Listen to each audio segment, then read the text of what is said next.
Good morning students. आज हम 10+2 का 4th लेसन जल संसाधन का वर्णन करेंगे। जल संसाधन किसी भी चीज़ के लिए, जीवित रहने के लिए जल एक अति महत्वपूर्ण संसाधन है। क्या आप सोचते हैं कि जो कुछ वर्तमान में है ऐसा ही रहेगा या भविष्य कुछ पक्षों में अलग होने जा रहा है? कुछ निश्चितता के साथ ये कहा जा सकता है कि समाज जननांगीय परिवर्तन, जनसंख्या का भौगोलिक स्थानांतरण, प्रौद्योगिक उन्नति, पर्यावरण निम्नीकरण तथा जल अभाव का साक्षी होगा। जल अभाव संभवतः इसकी बढ़ती हुई मांग, अति उपयोग तथा प्रदूषण के कारण घटती आपूर्ति के आधार पर सबसे बड़ी चुनौती है। जल एक चक्रीय संसाधन है जो पृथ्वी पर प्रचुर मात्रा में पाया जाता है। पृथ्वी का लगभग 71%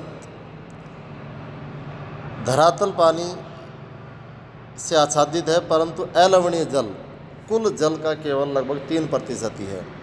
वास्तव में अलवणीय जल का एक बहुत छोटा सा भाग ही मानव उपयोग के लिए उपलब्ध है। अलवणीय जल की उपलब्धता स्थान और समय के अनुसार भिन्न भिन्न है। इस दुर्लभ संसाधन के आवंटन और नियंत्रण पर तनाव और लड़ाई झगड़े संप्रदायों, प्रदेशों और राज्यों के बीच विवाद का विषय बन गए हैं। विकास को सुनिश्चित करने के लिए जल का मूल्यांकन, कार्यक्षम उपयोग और संरक्षण आवश्यक हो गए हैं। इस अध्याय में हम भारत में जल संसाधनों, इसके भौगोलिक वितरण, क्षेत्रीय उपयोग और इसके संरक्षण और प्रबंधन के विधियों पर चर्चा करेंगे।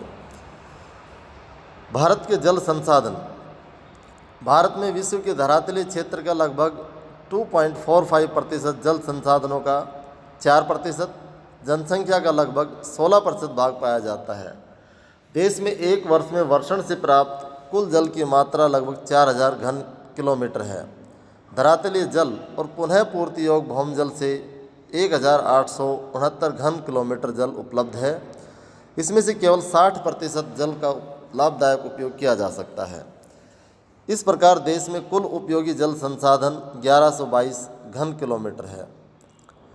धरातलीय जल के 4 मुख्य स्रोत हैं: नदियाँ, झीलें, तलैया और तालाब।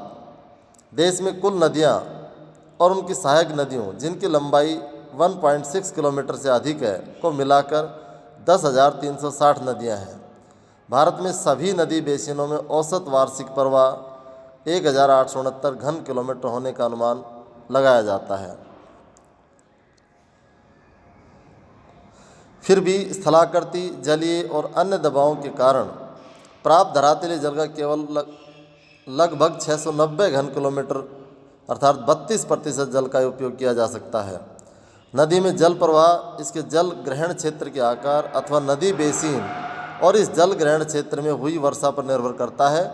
आप कक्षा 11 की पुस्तक भारत भौतिक पर्यावरण में पढ़ चुके हैं कि भारत में वर्षा में अत्यधिक स्थानिक विभिन्नता पाई जाती है और वर्षा मुख्य रूप से मानसूनी मौसम से केंद्रित है। आप पुस्तक में पढ़ चुके हैं कि भारत में कुछ नदियां जैसे गंगा, ब्रह्मपुत्र, सिंधु के जल ग्रहण क्षेत्र बहुत बड़े हैं। गंगा, ब्रह्मपुत्र और बराक नदियों के जल ग्रहण क्षेत्र में वर्षा अपेक्षाकृत अधिक होती है। ये नदियां यद्यपि देश के कुल क्षेत्र के लगभग 1/3 भाग पर पाई जाती है, जिनमें से कुल धरातलीय जल संसाधनों का 60% जल पाया जाता है। दक्षिण भारतीय नदियों जैसे गोदावरी, कृष्णा और कावेरी में जल प्रवाह का अधिकतर भाग काम में लाया जाता है, लेकिन ऐसा ब्रह्मपुत्र और गंगा बेसिनों में भी संभव नहीं हो सका है। भौम जल संसाधन। देश में कुल पुनः पूर्ति योग्य भौम जल संसाधन लगभग 432 घन किलोमीटर है। उत्तर पश्चिमी प्रदेश और दक्षिणी भारत के कुछ भागों के नदी बेसिनों में भौम जल उपयोग अपेक्षाकृत अधिक है। पंजाब, हरियाणा, राजस्थान और तमिलनाडु राज्यों में भौम जल का उपयोग बहुत अधिक है, परंतु कुछ राज्य जैसे छत्तीसगढ़, उड़ीसा, केरल आदि अपने भौम जल क्षमता का बहुत कम उपयोग करते हैं। गुजरात, उत्तर प्रदेश, बिहार, त्रिपुरा और महाराष्ट्र अपने भौम जल संसाधनों का मध्यम दर से उपयोग कर रहे हैं। यदि वर्तमान प्रवृत्ति जारी रहती है तो जल के मांग की आपूर्ति करने की आवश्यकता होगी। ऐसी स्थिति विकास के लिए हानिकारक होगी और सामाजिक उथल पुथल और विघटन का कारण हो सकती है। लैगून और पश्च जल। भारत की समुद्र तट रेखा विशाल है और कुछ राज्यों में समुद्र तट बहुत ही दंतुरित है। इसी कारण बहुत सी लैगून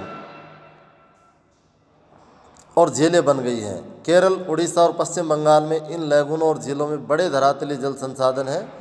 यद्यपि इन जलाशयों में खारा जल है, इसका उपयोग मछली पालन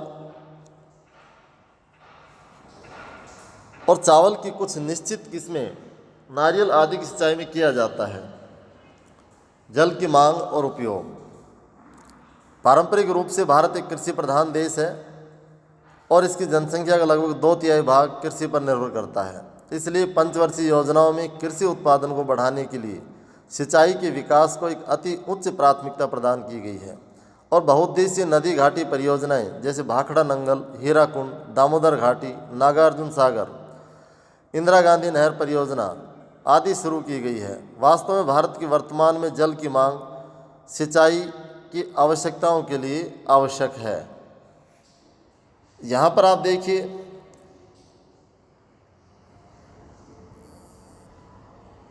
कि भाखड़ा नंगल, हीराकुंड बांध, नागार्जुन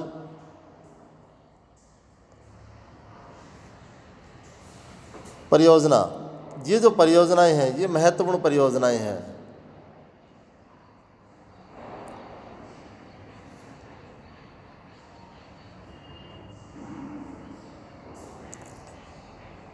धरातली और भौम जल का सबसे अधिक उपयोग कृषि में होता है। इसमें धरातली जल का 89% और भौम जल का 92% जल उपयोग किया जाता है, जबकि औद्योगिक सेक्टर में सतह जल का केवल 2% और भौम जल का 5% ही उपयोग में लाया जाता है।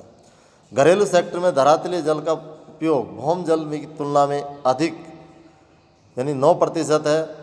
कुल जल उपयोग में कृषि सेक्टर का भाग दूसरे सेक्टरों से अधिक है। फिर भी भविष्य में विकास के साथ साथ देश में औद्योगिक और घरेलू सेक्टरों में जल का उपयोग बढ़ने की संभावनाएं हैं। सिंचाई के लिए जल की मांग। कृषि में हम देखते हैं कि बिना जल के हम सिंचाई नहीं कर सकते। वर्षा पर जो हमारी कृषि निर्भर है, वर्षा कभी अधिक होती है कभी कम होती है, तो वर्षा से सिंचाई का काम नहीं चल सकता हमारा। इसलिए हमें नदियों पर बांध बनाकर उससे नहरें निकालकर हम सिंचाई का प्रबंध करते हैं। लेकिन हमारा बहुत सारा जो नदियों का जल है वर्षा ऋतु में समुद्र में बह जाता है। तो हमारी कृषि के लिए जल का उपयोग मुख्य रूप से सिंचाई के लिए होता है। देश में वर्षा की स्थानिक सामयिक परिवर्तिता के कारण सिंचाई की आवश्यकता होती है। देश के अधिकांश भाग वर्षा विहीन और सूखाग्रस्त है। उत्तर पश्चिम भारत और दक्कन के पठार इसके अंतर्गत आते हैं। देश के अधिकांश भागों में शीत और ग्रीष्म ऋतुओं में न्यूनाधिक शुष्कता पाई जाती है। इसलिए शुष्क ऋतुओं में बिना सिंचाई की खेती करना कठिन होता है। पर्याप्त मात्रा में वर्षा वाले क्षेत्रों जैसे पश्चिम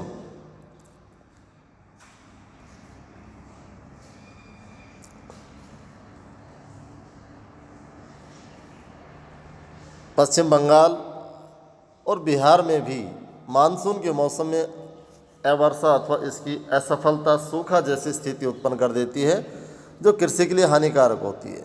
कुछ फसलों के लिए जल की कमी सिंचाई की आवश्यकता बनाती है। उदाहरण के लिए चावल, गन्ना, जूट आदि के लिए अत्यधिक जल की आवश्यकता होती है, जो केवल सिंचाई द्वारा ही संभव है। सिंचाई की व्यवस्था बहुफसलीकरण को संभव बनाती है। बहुफसलीकरण यानी एक से अधिक फसल लेना। ऐसा पाया गया है कि सिंचित भूमि की कृषि उत्पादकता असिंचित भूमि की अपेक्षा ज़्यादा होती है। दूसरे, फसलों की अधिक उपज देने वाली किस्मों के लिए आर्द्रता आपूर्ति नियमित रूप से आवश्यक है, जो केवल विकसित सिंचाई तंत्र से ही संभव होती है। वास्तव में ऐसा इसलिए है कि देश में कृषि विकास की हरित क्रांति की रणनीति पंजाब, हरियाणा और पश्चिम उत्तर प्रदेश में सफल हुई।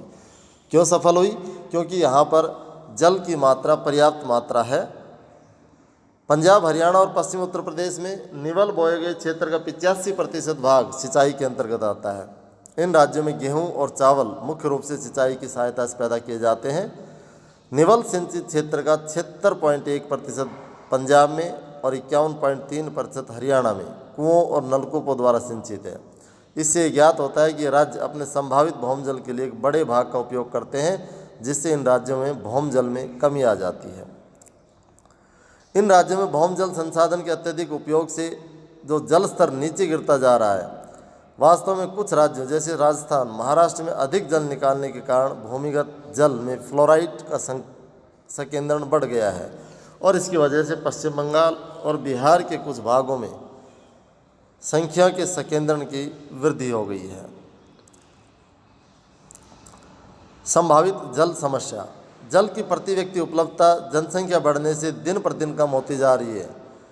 उपलब्ध जल संसाधन औद्योगिक, कृषि और घरेलू मिश्रणों से प्रदूषित होता जा रहा है और इस कारण उपयोगी जल संसाधनों की उपलब्धता और सीमित होती जा रही है। जल के गुणों का ह्रास। जल गुणवत्ता से तात्पर्य जल की शुद्धता अथवा अनावश्यक बाहरी पदार्थों से रहित जल से है। जल बाह्य पदार्थों जैसे सूक्ष्म जीवों, रासायनिक पदार्थों, औद्योगिक और अन्य अपशिष्ट पदार्थों से प्रदूषित होता है। इस प्रकार के पदार्थ जल के गुणों में कमी लाते हैं और इसे मानव उपयोग के योग्य नहीं रहने देते। जब विषैले पदार्थ झीलों, सरिताओं, नदियों, समुद्रों और अन्य जलाशयों में प्रवेश करते हैं, वे जल में घुल जाते हैं अथवा जल में निलंबित हो जाते हैं। इससे जल प्रदूषण बढ़ता है और जल के गुणों में कमी आने से जलीय तंत्र प्रभावित होता है। कभी कभी प्रदूषक नीचे तक पहुंच जाते हैं और भौम जल को प्रदूषित करते हैं। देश में गंगा और यमुना दो अत्यधिक प्रदूषित नदियां हैं। अलवणीय जल की घटती हुई उपलब्धता और बढ़ती मांग से सतत पोषणीय विकास के लिए इस महत्वपूर्ण जीवनदायी संसाधन के संरक्षण और प्रबंधन की आवश्यकता बढ़ गई है। विलवणीकरण द्वारा सागर महासागर से प्राप्त जल उपलब्धता उसकी अधिक लागत के कारण नगण्य हो गई है। भारत को जल संरक्षण के लिए तुरंत कदम उठाने हैं और प्रभावशाली नीतियां और कानून बनाने हैं और जल संरक्षण हेतु प्रभावशाली उपाय अपनाने हैं। जल की बचत तकनीकी और दूसरी विधियों द्वारा हम कर सकते हैं।